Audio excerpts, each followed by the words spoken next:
sus manos y sus pies y reflejar su imagen. Hablar. Bueno, estamos disfrutando, ¿no? Gracias a Dios por todo lo que hemos recibido. Y bueno, como los discípulos dijeron a Jesús que solamente había unos pececitos y unos pececitos para dar de comer a la multitud. Así que bueno, yo traigo un bocadillo, pero seguramente que se multiplicará. y podemos todos comer el alimento espiritual, ¿no? que el Señor nos quiere dar, ¿no? Bueno, acabamos diciendo el domingo pasado, hablando sobre Nicodemo y sobre que es necesario nacer de nuevo, y hablábamos sobre la importancia del lavamiento, de la regeneración.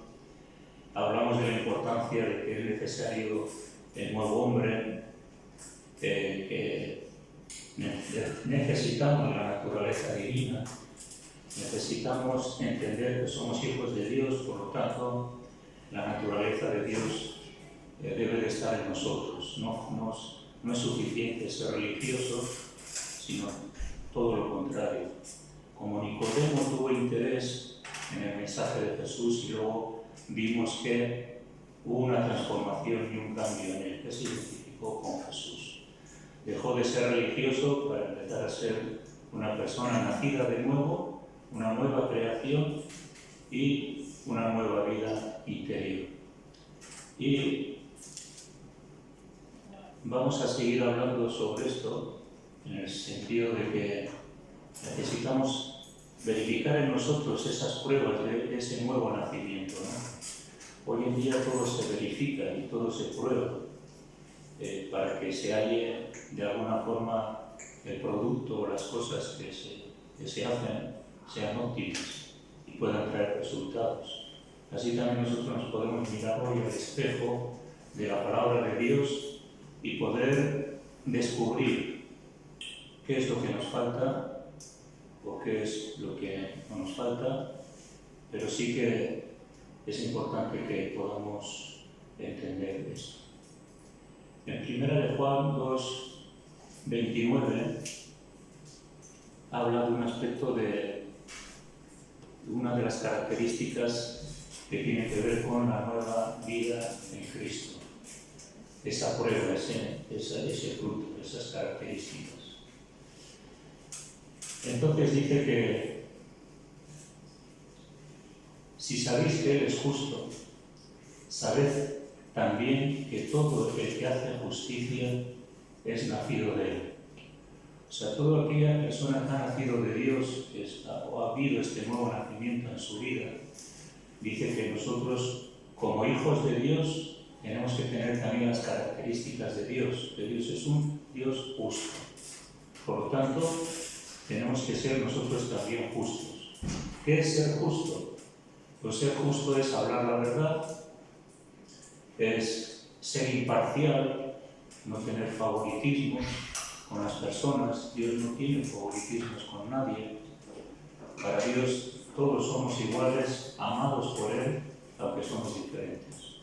Por lo tanto, ser justo es que miramos a los demás con un sentido de imparcialidad y tratamos a las personas por igual.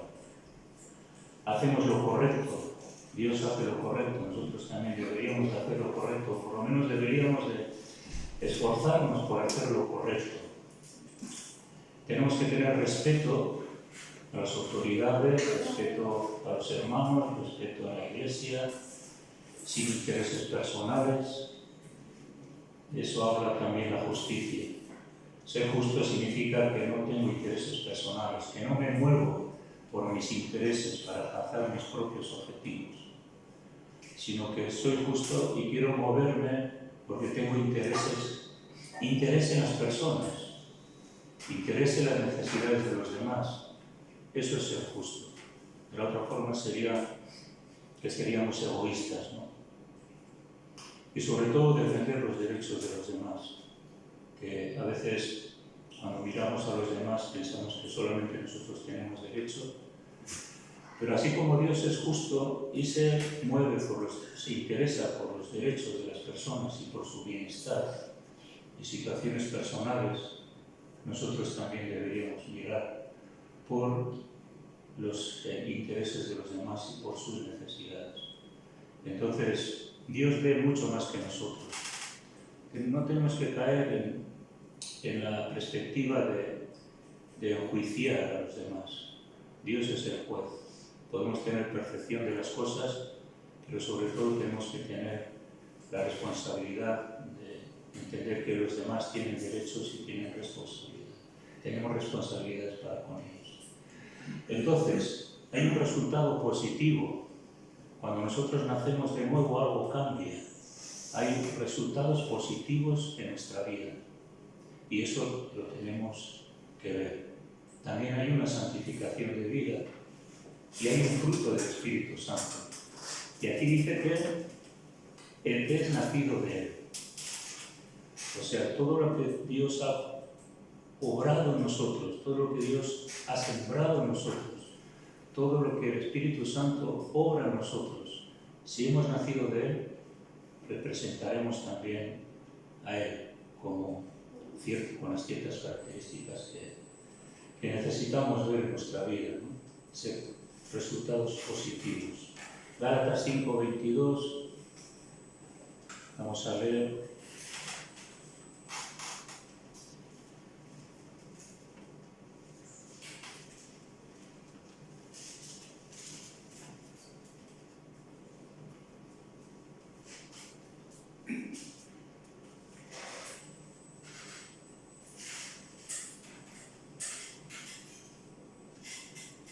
Gálatas 5:22 y 23.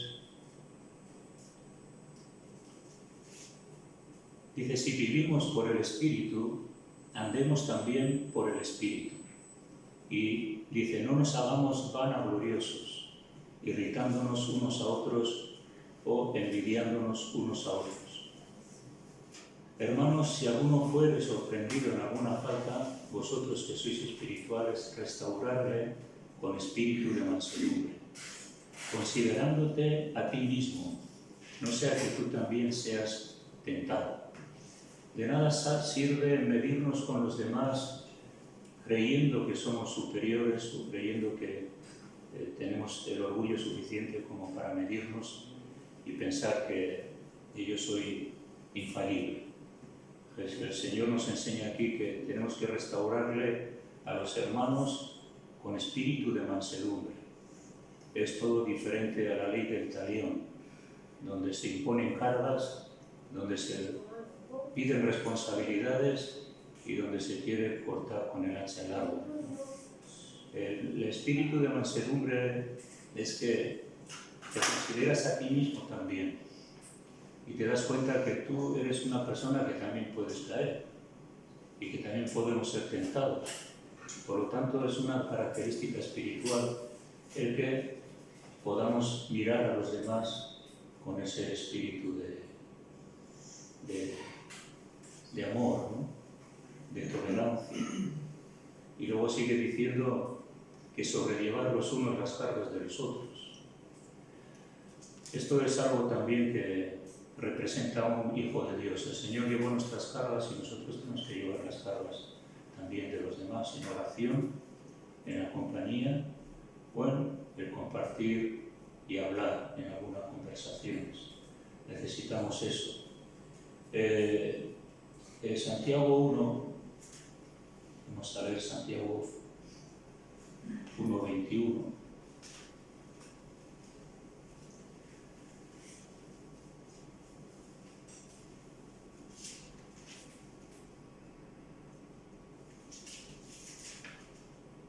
No, vamos a ver el 20, porque tiene que ver con lo anterior también que hemos leído.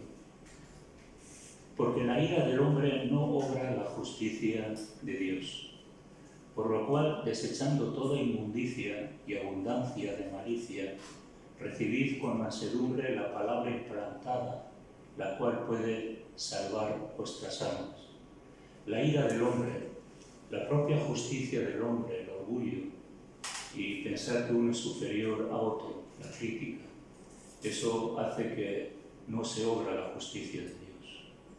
Y como hemos dicho antes, el que ha nacido de nuevo es justo, procede con justicia. Por lo tanto, nuestra ira, nuestro orgullo, nuestro espíritu de superioridad no va a hacer que nosotros seamos efectivos a la hora de tratar los problemas o a la hora de pensar que la violencia o palabras definidas que puedan herir a los demás sin amor. Necesitamos que el amor de Dios llene nuestros corazones, el fruto del Espíritu, para que no seamos justicieros. La justicia de Dios es la justicia basada en el amor. Y cuando nos movemos con un espíritu de ira, pues no estamos haciendo la voluntad de Dios en nuestra vida. Por lo tanto, todo lo que es nacido de Dios es justo, se mueve y obra en justicia. En 1 Juan 3:9, seguimos en Juan porque es una carta que habla mucho de esto. 1 Juan 3:9.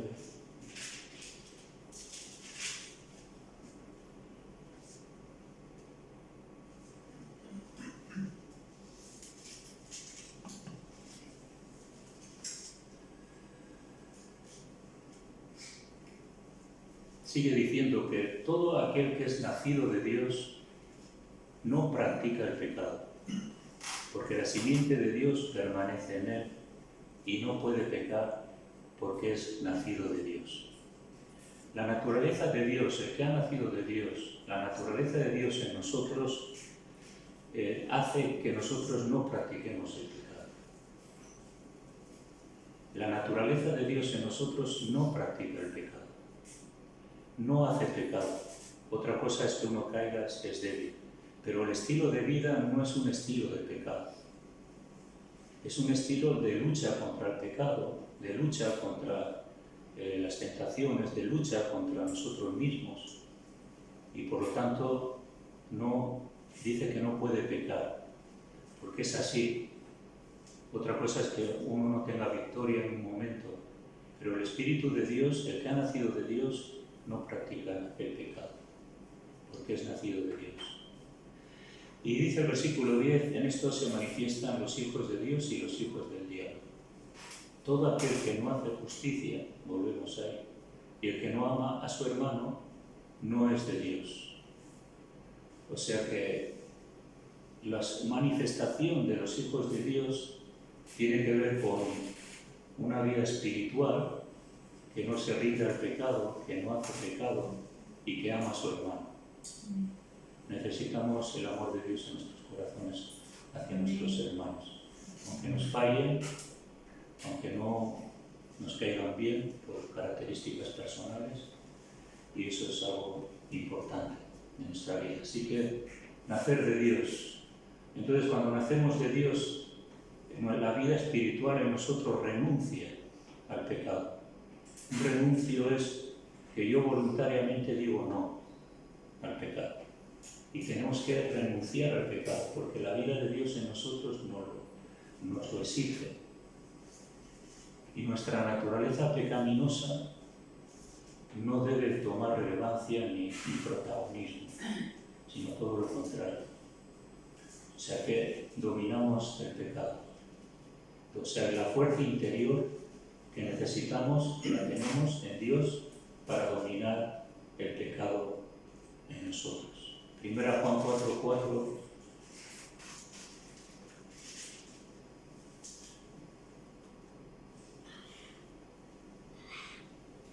dice: hijitos, vosotros sois de Dios y los habéis vencido. Está hablando del anticristo y del espíritu de este mundo. Dice: porque mayor es el que está en vosotros que el que está en el mundo. Ellos son del mundo, por eso hablan del mundo y el mundo los oye. Nosotros somos de Dios y el que conoce a Dios nos oye. El que no es de Dios no nos oye. En esto conocemos el espíritu de verdad y el espíritu de error. Así que tenemos la fuerza interior de Dios. Dice que les hemos vencido, porque mayor es el que está en nosotros que el que está en el mundo. Así, al celebrar hoy la Santa Cena nos damos cuenta de esa victoria. Y es bueno visualizar que no hay nada que nos pueda separar del amor de Dios. Estamos crucificados con Cristo y podemos tomar decisiones en el poder de Dios, porque mayor es el que está en nosotros. Todo lo podemos en Cristo que nos fortalece. Aleluya. Y en 1 Juan 5:18 también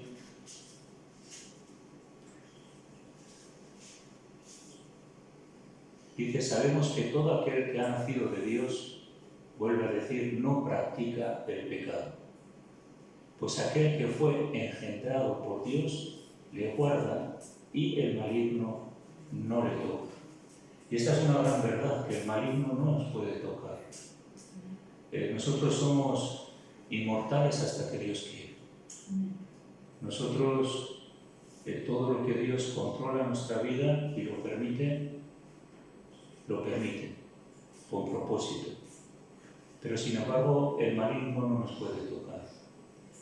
Pone aquí que hemos sido engendrados por Dios.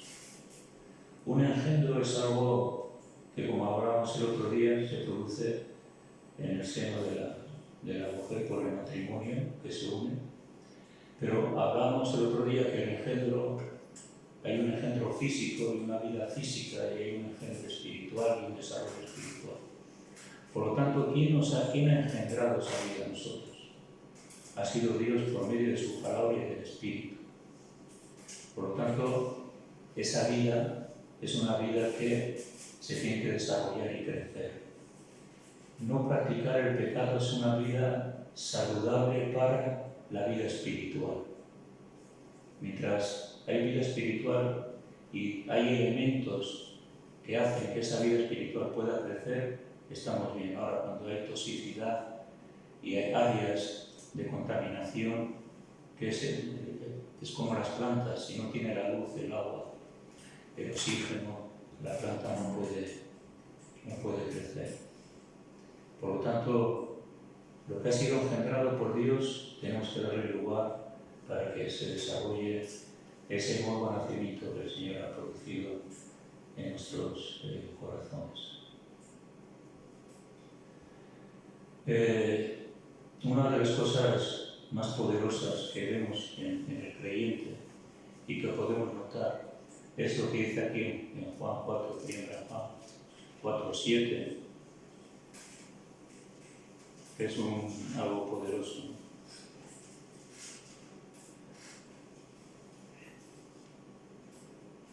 Dice que, amados, amémonos unos a otros, porque el amor es de Dios. Todo aquel que ama es nacido de Dios y conoce a Dios. El que no ama no ha conocido a Dios, porque Dios es amor. En esto se mostró el amor de Dios, enviando a su Hijo unigénito al mundo para que vivamos por Él. En esto consiste el amor, no en que nosotros hayamos amado a Dios, sino que Él nos amó a nosotros y envió a su Hijo en propiciación por nuestros pecados. Amados, si Dios nos ha amado así, debemos también nosotros amarnos unos a otros. Nadie ha visto jamás a Dios. Si nos amamos unos a otros, Dios permanece en nosotros y su amor se ha perfeccionado en nosotros. El amor es de Dios. Ahora, si no tenemos a Dios en nuestro corazón, no tenemos el amor de Dios. Nuestro amor natural es limitado. Puede ser un amor filial, de cónyuge, de hijo, un amor fraternal, porque se tiene cierta vinculación, amistad. Pero el amor de Dios nos lleva mucho más allá de una relación normal y personal. Y eso es lo que el Señor quiere. Y que nosotros veamos ese amor, esa tolerancia para el perdón, la misericordia, la compasión, la aceptación incondicional de los demás. Y lo hermoso es que es curioso que nos dice que nosotros no hemos amado a Dios, sino que Él nos amó a nosotros. Nosotros éramos enemigos de Dios, no amábamos a Dios ni lo queríamos ver por ninguna parte. Pero cuando vimos que Él nos amó a nosotros, incentivó nuestro amor por Dios. Y la nueva vida que se ha producido como consecuencia de entregar nuestras vidas al Señor, pues produce esa naturaleza que es Dios, porque Dios es amor. Entonces la naturaleza del creyente también tiene que tener amor. Cuando un niño nace, solemos decir se parece a su padre, se parece a su madre. Tiene los ojos iguales que su padre, o el pelo, o las características similares. Entonces cuando Dios obra en nosotros ese nuevo nacimiento, la característica del amor es algo muy claro, muy particular, que solo lo puede dar un hijo de Dios. El que no es de Dios, el que no ama dice que no ha conocido a Dios, porque Dios es amor. Ahora, si uno odia, está en rencor, en amarguras, y puede decir que yo conozco a Dios, pues yo le diríamos que no, porque Dios es amor. Y Dios es un Dios de tolerancia, de perdón y de misericordia. Por lo tanto, es una prueba notable, ¿no? y poderosa. Cuando les dio el mandamiento en Juan 13, Juan capítulo Evangelio,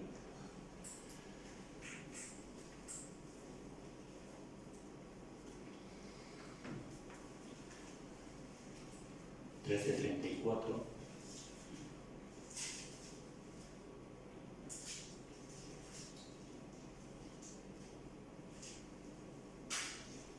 que aquí dejó el Señor, dice: un mandamiento nuevo os doy, que os améis unos a otros como yo os he amado, que también os améis unos a otros.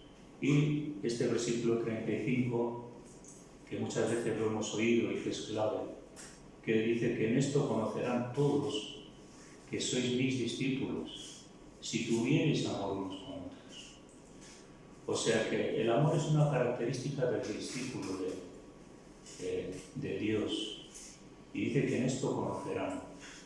Porque cuando un incrédulo ve el amor de Dios en una iglesia, porque las personas incrédulas o los que no tienen una característica espiritual para discernir o para ver, pero sí que pueden discernir el amor.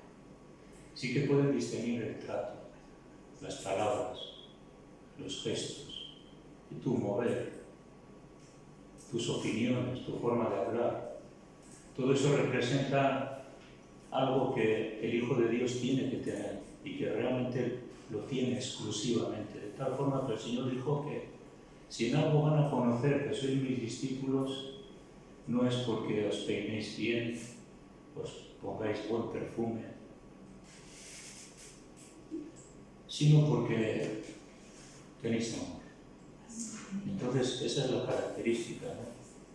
Dice, como yo os he amado, dice Jesús, el amor da, el amor sirve, y el amor de Dios en nuestros corazones hace que nosotros nos entreguemos a la Iglesia.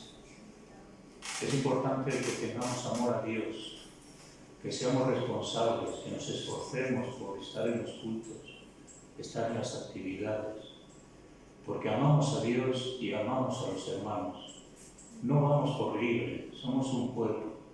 Y uno puede decir que voy a dejar de asistir a la iglesia un mes y luego vendré. No, honra a la iglesia con tu esfuerzo. Ocupa tu lugar. A veces, bueno, no se hace gran cosa, pero cuando juntos estamos como creyentes, podemos ver que cada uno nos hemos esforzado por llegar y por estar y por honrar a nuestros hermanos y por servir en aquello que podamos servir y entregarnos a la iglesia. El Señor dice, como yo os he amado, pues eso, ¿cómo nos amó el Señor? Entregándose, preocupándose. ¿Y qué es lo que nosotros tenemos que hacer en la iglesia? Pues preocuparnos por los demás, servir de la forma que el Señor quiere o podemos, y de esa forma Él conocerá que somos sus discípulos.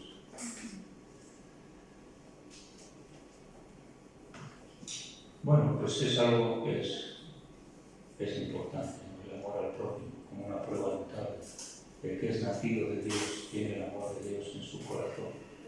No se puede, el amor de Dios no se puede, ¿cómo se llama? Hacer pensar a los demás que lo tienes. No, el amor de Dios o lo tienes o no lo tienes. No es algo que se puede hacer por nuestras propias fuerzas. Algo que volvemos a la primera de Juan, capítulo 5, versículo 4, que es lo que antes también hemos dicho.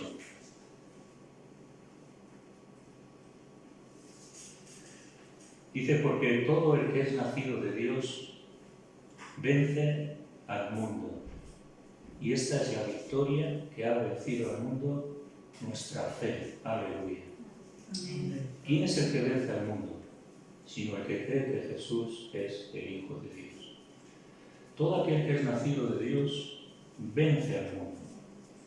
Si tenemos esa nueva vida en Cristo en nuestros corazones, vamos a vencer el mundo, la corrupción que hay en el mundo, el pecado que hay en el mundo, las asechanzas,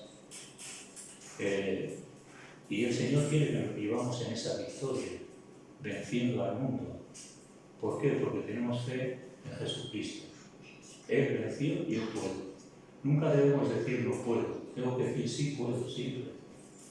Sí puedo siempre. Puede que las batallas duren varios días, varias semanas o varios meses. Yo me acuerdo de una batalla espiritual que duró varios meses.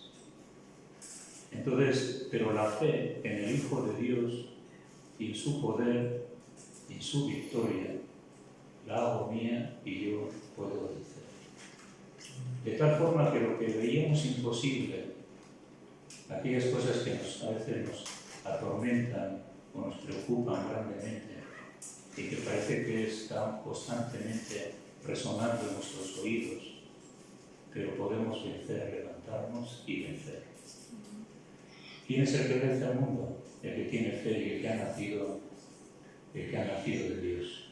Y aunque sufrimos en el mundo, porque sufrimos y la vida es muy imperfecta y nos ocurren cosas de raras,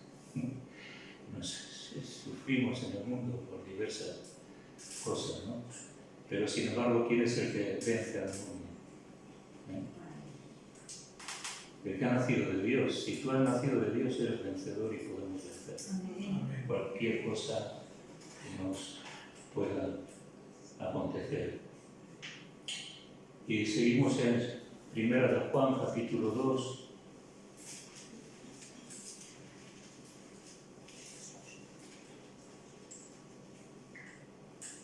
Versículo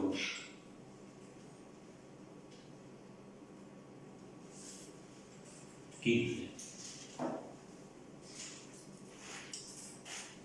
Podríamos pensar que nosotros como hijos de Dios tenemos que guardarnos a nosotros mismos. Somos guardianes de nuestra vida, guardianes de nuestra alma, guardianes de lo que pasa por nuestros pensamientos, guardianes que están velando y que debemos detectar a tiempo todo aquello que el enemigo quiere hacer y detectar a tiempo para que no nos pille improvisos y podamos tener una respuesta adecuada a aquello que viene. Entonces aquí nos dice 1 Juan 2:15, dice, no améis al mundo ni las cosas que están en el mundo. Si alguno ama al mundo se entiende por todos los valores y y actitudes y vidas que llevan los humanos.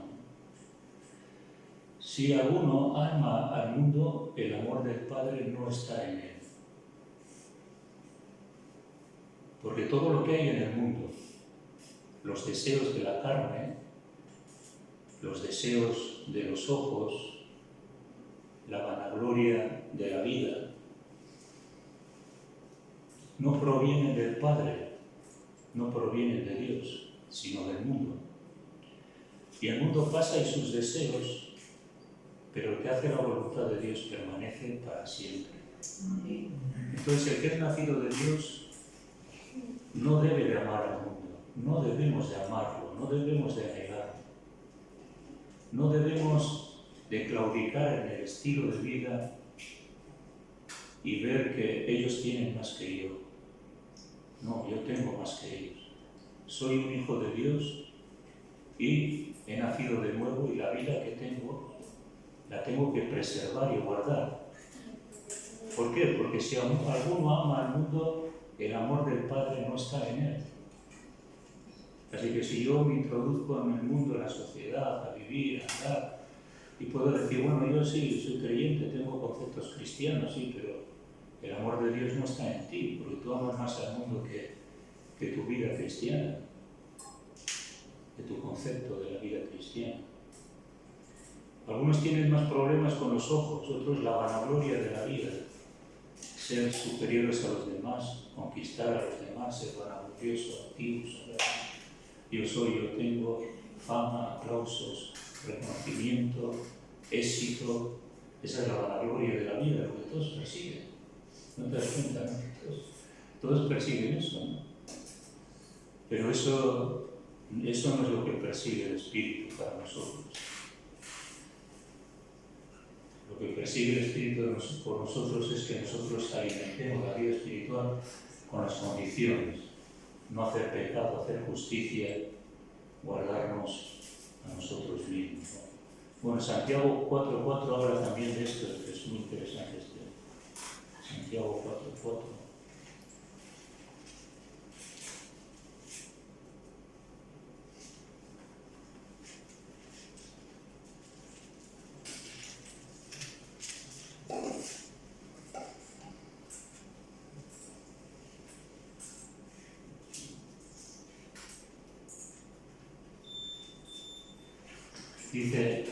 Les dice a los Santiago, dice, fijaros, dice, oh almas adúlteras. El adulterio espiritual tiene que ver con que uno deja a Dios como Padre y empieza a tener comunión con el mundo y la sociedad. El Señor llamó eso adulterio espiritual. Bueno, está el adulterio físico entre personas, pero también está el adulterio espiritual, que en el Antiguo Testamento el Señor también les llamó adúlteros. Le dejaron a Él fuente de agua viva y cavaron para sí cisternas rotas que no retienen el agua. Eso es lo que hace aquel que se desvía. Hace cisternas que están rotas, que no retienen la vida, que no retienen el agua, sino que son pozos que enseguida se secan. Pero Dios nos ha llamado a serle fieles, a no cometer adulterio espiritual. Entonces, ¿no sabéis que la amistad del mundo, versículo 4 de 4, Santiago, es enemistad contra Dios? Vuelvo a repetirlo. Cualquiera pues que quiera ser amigo del mundo se constituye enemigo de Dios. Algo fuerte, ¿verdad? Si uno quiere ser amigo del mundo, se constituye enemigo de Dios. ¿Qué pasa cuando una persona adultera? Pues la persona que ha sido infiel va a empezar a ser su enemigo. No le va a empezar a gustar.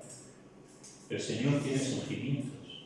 Si nosotros amamos más al mundo que a Él, pues Él también se entristece. Y algo que es importante es que nosotros tenemos que valorar más la vida de Dios en nosotros que la vida exterior, ¿no? del mundo.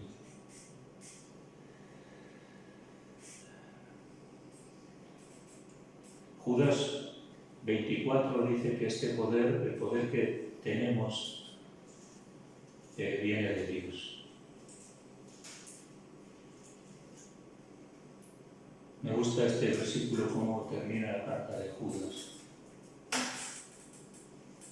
Y dice, y aquel que es poderoso para guardaros sin caída y presentaros sin mancha delante de su gloria con gran alegría. Al único y sabio Dios, nuestro Salvador, sea la gloria y majestad, imperio y potencia, ahora y por todos los siglos.